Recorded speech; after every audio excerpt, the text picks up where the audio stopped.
Fala galera do canal Química do John, sejam bem-vindos mais uma vez a esse canal. Espero que estejam todos muito bem para essa nossa aula. Eu te convido para uma aula de deslocamento de equilíbrio, parte 2. A parte 1 nós já fizemos, a parte introdutória desse tema nós já fizemos. O card vai aparecer aqui em cima, tá? Então é interessante você primeiro fazer a parte 1 para depois entrar junto com a gente nessa aula, beleza? Lá nós vimos 3 fatores importantíssimos, né? Os fatores que deslocam o equilíbrio químico são, lembra, a alteração da pressão sobre o sistema, isso pode deslocar o equilíbrio, né? Pelo princípio de Le Chatelier, que fala que um determinado equilíbrio ele tende a responder a um agente externo, no sentido de minimizar o efeito, né, da perturbação. Lembrou? E aí o detalhe é, o aumento ou a diminuição da pressão pode interferir, o aumento ou a diminuição da temperatura, lembrou? E o aumento ou a diminuição de algum componente, ou seja, na concentração de algum componente ali presente, beleza? Outra coisa, não se esqueça, catalisador não desloca equilíbrio químico, uma vez que ele aumenta a velocidade da reação direta e da reação inversa, ok? Tá, então agora vamos praticar isso um pouco através de 2 tópicos muito importantes. Efeito do íon comum, ou seja, eu vou inserir ali dentro algum participante comum ao antigo equilíbrio, ou efeito do íon não comum. Pode ser que eu acrescente alguma coisa ali dentro que aparentemente não tem nada a ver, mas que pode interferir decisivamente. Tá? Então, através de alguns exemplos, eu tenho certeza que você vai ficar fera nisso. Beleza? Então, vem comigo. Olha só, uma primeira situação importantíssima aqui, ó. Vamos trabalhar o equilíbrio do cromato, tá? Em solução aquosa. Tá? Então, o equilíbrio vigente é esse. O cromato ele tem a coloração amarela em meio ácido, certo? Gerando aqui o dicromato, que é alaranjado, presente lá no bafômetro, né? O dicromato e água. Esse é o equilíbrio, olha lá, reação direta, reação inversa. Agora vamos imaginar que esse equilíbrio aqui seja perturbado, ou seja, você vai adicionar ali dentro alguma substância ácida.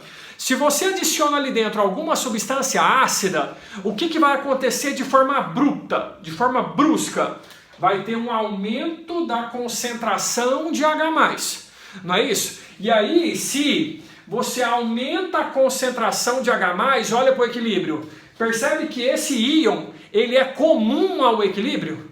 Então você vai ter o efeito do íon comum. Ao aumentar a concentração de H+, lembra quando se aumenta de um lado, desloca para o outro, no sentido de consumir esse excesso. Então, ao aumentar a concentração de H+, o equilíbrio desloca para a direita. E aí a tendência é que haja um predomínio da coloração alaranjada.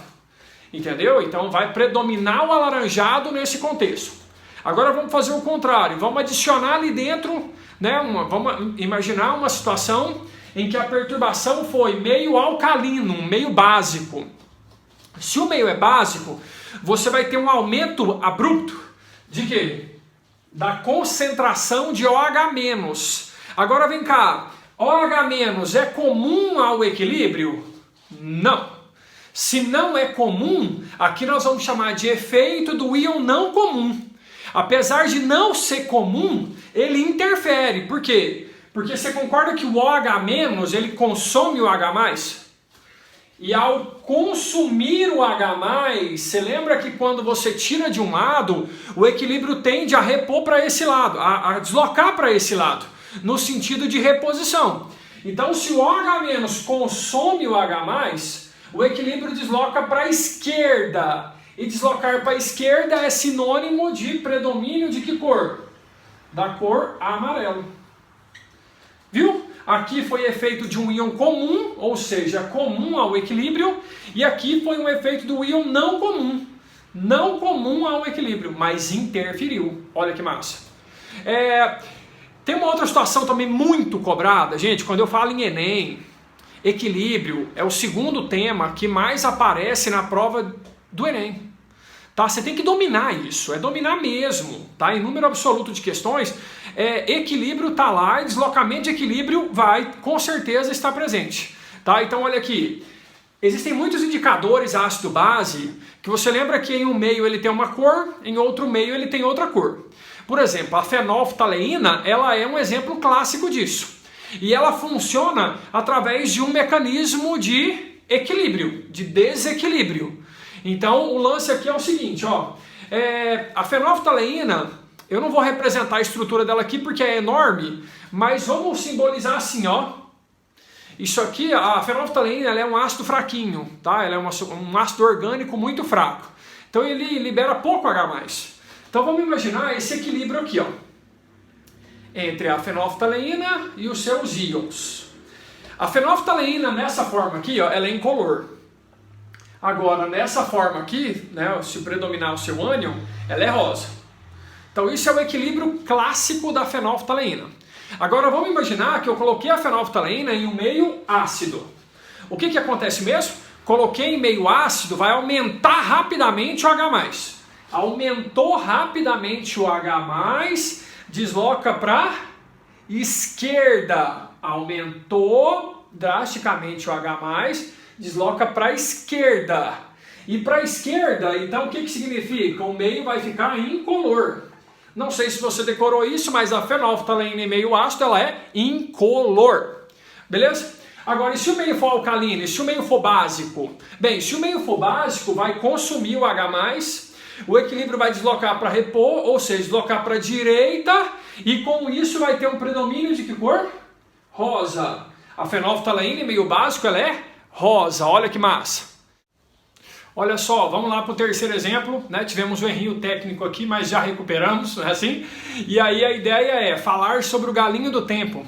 Né? Esse é um galinho, um souvenir, né? Que tem ainda na casa da vovó, tá? E ele indica se a umidade do ar está alta ou está baixa. E isso tem a ver com equilíbrio químico, tá? Então a ideia aqui é o seguinte, ó. Nesse galinho, ele é pintado com uma tinta de cobalto, tá? E ali nós temos o cloreto de cobalto 2 hexaidratado, que é de cor rosa. Beleza? Então na forma hidratada ele é rosa. Agora existe um equilíbrio químico entre ele e a sua forma anidra, a sua forma sem água. E nesse formato ele é azul. Beleza? Então qual que é o lance da questão? O lance é, quando esse galinho está submetido a uma elevada umidade, você vai ver que vai ter um predomínio de uma dessas cores. E aí vamos chegar a essa conclusão juntinhos. Conclusão juntinhos, vem cá. Elevadíssima umidade vai fazer com que o teor de água aumente. Aumentando o teor de água, o equilíbrio desloca no sentido de consumir esse excesso. No sentido oposto, ou seja, rosa. Entendeu? Então, se esse galinho ficou rosa, é porque a umidade do ar está aumentando. Pode ser que tenha chuva. Beleza? Agora vamos pensar o contrário. Vamos pensar o ambiente seco. Ambiente seco indica escassez de água. Diminuição. Diminuição, o equilíbrio desloca para tentar repor isso, né? E a reposição é para a direita. Então esse galinho vai ficar azul. Tá? Então, no ambiente seco, a tendência é que esse galinho fique azul. Olha que massa. Ótimo, né? Tranquilo. Exemplo 4. Essa ideia de deslocamento de equilíbrio pode interferir na solubilidade de uma substância. Olha esse caso aqui, ó. Você tem o hidróxido de chumbo 2. É uma base insolúvel.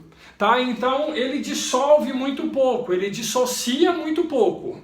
Beleza? Então existe um equilíbrio entre a forma não dissolvida e a forma dissolvida. Eu posso interferir nesse equilíbrio, tá? O que eu vou fazer aqui? Eu vou adicionar lá dentro nitrato de chumbo 2, que é um sal solúvel. Então nesse ambiente em equilíbrio, eu vou colocar um sal solúvel. E aí o que vai acontecer? Você concorda que esse sal vai dissolver? E esse sal, ele apresenta um íon comum ao equilíbrio anterior. Né? E aí o que acontece mesmo? Você vai ter um aumento né, do teor de chumbo presente, e com isso o equilíbrio desloca no sentido oposto, ou seja, desloca para a esquerda. E aí a solubilidade, que já era baixa, agora vai ficar menor ainda, você vai ter uma precipitação mais acentuada. Só para a gente fechar essa aula, uma coisa importante que você não pode vacilar é: sólidos não deslocam equilíbrio químico, ok? Então, se você tiver um determinado equilíbrio e ele pretende fazer uma perturbação adicionando sólido, você já sabe que sólidos não alteram a concentração das substâncias, né, presentes, entendeu? Então, isso não desloca equilíbrio. Valeu? Muito obrigado aí, galera. Qualquer coisa, qualquer dúvida, deixe nos comentários, tá? Eu te espero na próxima aula. Valeu, até mais, tchau!